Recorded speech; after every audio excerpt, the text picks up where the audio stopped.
Shiesty is no longer signed in 1017, and Gucci Mane no longer has his wedding ring and no longer has his watch. But Gucci, you can holler at me. I can get it back for you, bruh. Other than that, man, it is what it is. Leaked footage of Pooh Shiesty allegedly running down on Gucci Mane is blowing up right now. Behind the icy chains and million-dollar moves, Gucci was tangled in some heavy street politics that reportedly ended with his own artist's camp snatching jewelry off him in broad daylight. And the real story behind how the ice cream man got caught slipping? Way more cold, calculated, and ruthless than anyone expected. We've got exclusive footage that's about to set the internet on fire and expose how this whole thing really played out. Yo, what's good, fam? We're diving straight into some real street drama that's been rocking the hip-hop world. And trust me, y'all are not ready for this level of betrayal mixed with straight-up calculated payback. Now, before we go any further, let me keep it all the way real with y'all. Social media has been going crazy saying Gucci Mane got robbed, but most folks think it's just cap or another clout chase. Nah, today we're breaking down facts versus fiction, real versus fake, and laying out exactly what went down last Tuesday night in Dallas, Texas. That night changed everything for Gucci Mane and the legacy of 2017 empire forever. The rap mogul was locked in at his private studio, handling business, when his own artist Pooh Shiesty reportedly pulled up with intense energy and a crew that looked ready for whatever. And before y'all assume this was just some routine label beef over paperwork or publishing, pump the brakes. This goes way past money. This is about respect, loyalty, and street code. But here's where it really turns up. We've got exclusive security footage showing exactly how it unfolded, and I'm dropping that at the very end of this video. And for anyone questioning the sources, remember, I've been breaking street news for years, and my track record speaks for itself. If I say it happened just like I'm about to tell it. So peep this. Around 11 p.m. Tuesday night in Dallas, Gucci was in the studio cooking up new heat when Pooh Shiesty slid through unannounced with 3 of his YNs from Memphis. And if you've been following closely, you already know Shiesty's been feeling a way about how Gucci handled Big Scar's funeral situation. And that's where all this really starts to connect. God passed it away, like to this day, I still ain't really got over that. It's my little cousin, to tell me welcome home, still messing with me for real, so I ain't really got over it. Now, in the streets, everybody knows loyalty is everything. When your artist passes, especially someone young and gifted like Big Scar, the label head is expected to step up and handle business. Funeral costs, family support, the whole package. But Pooh Shiesty felt like this situation was different. In his eyes, Gucci straight up disrespected his fallen brother's name and left the family in a tough spot. Here's where the receipts come in. According to Big Scar's family, Gucci only sent $10,000 for flowers when they needed way more to give him a proper send-off. We talking about a funeral that should have easily cost $50,000 or more to do it right. That rubbed a lot of people the wrong way. Scar's sister was heated, saying, "My brother was worth more than $10,000. Don't play with me." To make it worse, word is Gucci said he couldn't cover the funeral because his wife's birthday was coming up.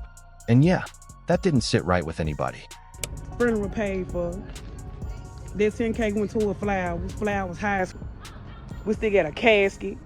He getting cremated. He getting put up in a museum. Bitch would not be able to walk on my brother's grave. He ain't getting put in no ground. He ain't getting buried with no chains. He not getting no chains back. Period. At the end of the day. Receipts that Annabelle uploaded. For the bill. And no receipts. Like I said, we only received 10,000. What the other 10 is, I don't know. But yeah. I'm at work with my feet up, making boxes. Talking about some long live him, bro. You ain't do nothing, cuz, on God. And you ain't getting them chains, cuz. You can't get them chains. There's no way you can get them chains. The minute that them folks called your phone to see if you gonna pay for the funeral, you blocked them. That's not real, cuz. On God, that's not real. I thought Gucci was rich, too. Ha, food all up. But let me give y'all some deeper context on why this hit Pooh Shiesty so hard. Big Scar wasn't just another artist on the roster. That was his day one homie from Memphis. They came up together in the trenches. So when Scar passed, Shiesty didn't just lose an artist, he lost a brother. And when Gucci didn't handle the funeral the way he expected, it became deeply personal. But here's where the story goes beyond funeral drama. Pooh Shiesty had been holding onto this resentment for months, letting it simmer, plotting quietly. When he walked into that Dallas studio, he wasn't there to make music or talk contracts. He was there to send a message and line up what would become one of the boldest moves of 2024. Real talk, the moment Pooh Shiesty stepped to Gucci Mane, the energy was off from the jump. This wasn't no friendly label meeting or creative session. Shiesty looked Gucci dead in his eyes and made it clear, "I don't want to be part of this label anymore." And he explained exactly why. Things escalated fast. Gucci tried to play peacemaker, talking about unity, legacy, and working through the issues. But Shiesty wasn't trying to hear none of that. He told Gucci straight up how the Big Scar situation cut him personally. He said, "You left my brother's family hanging when they needed you most. You got millions, but couldn't properly bury my homie. That's not the kind of boss I respect." Gucci tried to respond, but Shiesty was done with explanations. After about 25 minutes of back and forth, voices raised and tension thick in the room, Shiesty shut it down. He told Gucci, "I'm out, and this the last time we ever talk." Then he grabbed his stuff and headed for the exit. But here's the part nobody inside that studio saw coming. Outside, Pooh Shiesty's YNs, his crash dummies from the Choa gang, were already posted up in 2 separate cars. And that's when the bigger picture starts to come together. While Shiesty was inside confronting Gucci, his crew was outside getting into position. They knew the timing, they knew the signal, and they knew exactly what was supposed to happen once Shiesty cleared the building. Now let me break it down for those who don't understand how these street plays work. Pooh Shiesty's crew, known as the Choa gang, been active in Memphis for years. These aren't just random homies hanging around. These ain't no dudes hanging around for clout. These are certified crash dummies who'll crash out behind their boy with zero hesitation. In Memphis, the Choa gang's reputation speaks loud. They've been running down on ops, taking chains, and making examples ever since Pooh Shiesty started really touching money. You disrespect one of them, you disrespect all of them, and loyalty is non-negotiable. Now here's where it really gets crazy.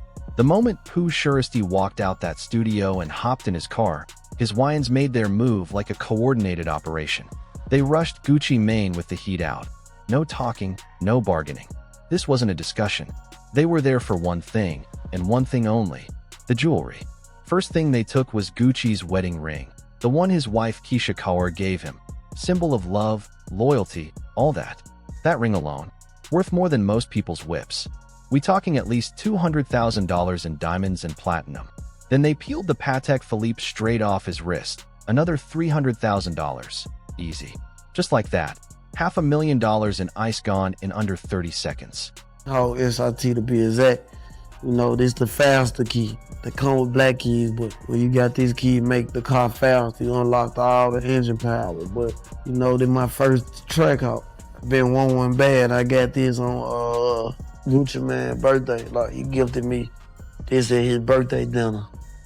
The dinner was almost over, we leaving out. I'm thinking I'm finna go get back in my Hellcat. But here's what really had the industry shook.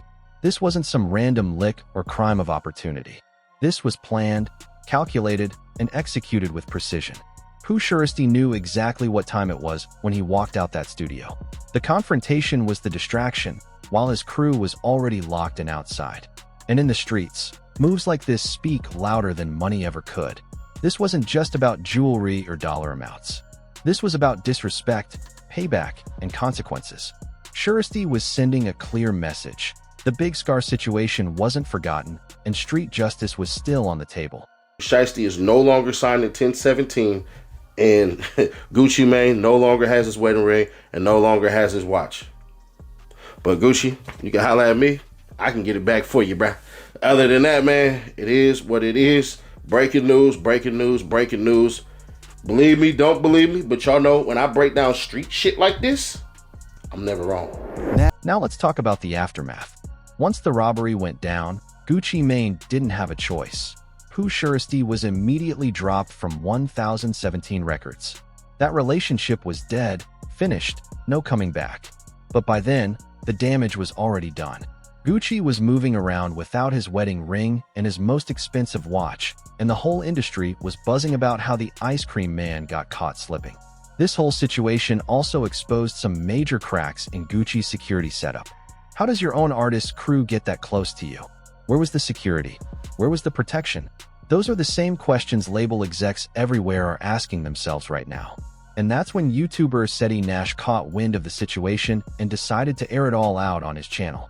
Nash has been covering street news and hip-hop drama for years, with sources stretching from Atlanta to Memphis. When he dropped that breakdown of the robbery, the internet went into a full meltdown. Pooh Shiesty still ain't forgave Gucci Mane on the way in which he handled the whole entire situation. See, what a lot of people don't know is that some things are unforgivable to some people. Pooh Shiesty, Scar's death is one that he could not forgive. So Pooh Shiesty has not been rocking with Gucci Mane at all since he got out. And as of today, Gucci Mane, Pooh Shiesty went their separate ways. But the details on how that happened, whew. Nash laid out details nobody else had. The way the whole thing was allegedly orchestrated, how Pooh Shiesty's crew moved with military-like precision, and how Gucci got completely blindsided. But here's the key part. Nash was careful. He didn't directly pin the planning on Pooh Shiesty himself, because homie is still on probation, and any loose wording could have turned into conspiracy charges real quick. 10K ain't did shit about obituaries and flowers, boo. This shit ain't helping no obituaries and flowers, boo. 10K ain't shit. My brother was way more worth, baby. My brother worth more than 10K. Quit playing with me. Quit playing with me. Yeah, Gucci son 10,000, and it was somebody else on another 10. So it was 20,000 in all. Now, in the comments, fans were going back and forth, saying Pooh Shiesty had to be involved in setting it up. But Nash stayed smart and diplomatic. He knows the rules. You don't play with someone's freedom just for YouTube views, no matter how crazy the story is. That said, the streets already knew what time it was, and sides were being picked immediately. For folks who don't really understand Memphis street politics, Pooh Shiesty's Choa gang has a reputation that goes way back. Long before Shiesty was famous, they were already known for robbing ops, taking what they wanted, and making statements. This wasn't their first run-in with high-profile situations, and it probably won't be the last. Other artists started chiming in on social media. Some said Gucci had it coming based on how he handled the Big Scar situation. Others argued that robbing your former boss is a line you just don't cross. The hip-hop community was split straight down the middle. But real talk, this situation is bigger than just a robbery or street beef. It's about loyalty, respect, and how you treat people when they're at their lowest. Gucci Mane learned the hard way that when you don't show proper respect to your artists and their families during tragic moments, there can be real consequences. This whole thing also shines a light on the darker side of label politics and how artists can feel played when personal loss enters the picture. When Big Scar passed, his family expected Gucci to show up as more than a businessman. They expected him to be family. And once that expectation wasn't met, the damage was permanent. At the end of the day, this Gucci Mane situation isn't just about losing expensive jewelry or getting clowned online. It's really about power, respect, and how loyalty breaks down in the hip-hop industry, especially between people who came up from the same struggle. When you're dealing with street dudes who feel like they got nothing to lose and everything to prove, respect isn't optional. It's mandatory. So the real question becomes, what's next for Gucci Mane? He's going to have to rebuild his street reputation and definitely tighten up his security. Moving how he used to? That's over with. This situation proved that even millionaire rappers can still get touched when they don't move right. As for Pooh Shiesty, he's now a free agent with a reputation for standing on business. Yeah, some labels might hesitate before signing him, but at the same time, his street credibility just skyrocketed. He showed he's willing to walk away from a major deal to stand on principle. And that speaks volumes. This whole situation is going to force label bosses to rethink how they treat artists, especially during personal moments like funerals, family emergencies, and real-life tragedy. You can't just toss a little money at a situation and expect everything to be cool. Artists want to feel like family, not just line items on a spreadsheet. And in the streets, Pooh Shiesty's stock just went way up. Walking away from millions to honor a fallen homie? That kind of loyalty is respected, even if it costs you everything. Now I know y'all been waiting on this exclusive footage I mentioned earlier. The security cameras from that Dallas studio caught everything. The heated confrontation, Suresti leaving the building, and his crew making their calculated move. This footage is about to go viral and confirm everything we've been breaking down. But before I show it, understand this is serious street business with real legal implications. What you're about to see makes it clear how planned and calculated this really was. Pooh Suresti was playing chess while Gucci was playing checkers, and the footage backs it up. It's crystal clear. You can see the Wyans waiting outside, stepping out their cars, approaching the studio, and making their move. You can even see Gucci's reaction when it all hits him. This is the kind of exclusive content that breaks the internet. So what do y'all think? Was this justified payback for disrespecting a fallen soldier? Or did it cross a line that should never be crossed? Let me know your thoughts. This Gucci Mane and Pooh Suresti situation might just be the beginning. The streets are talking, and we're listening.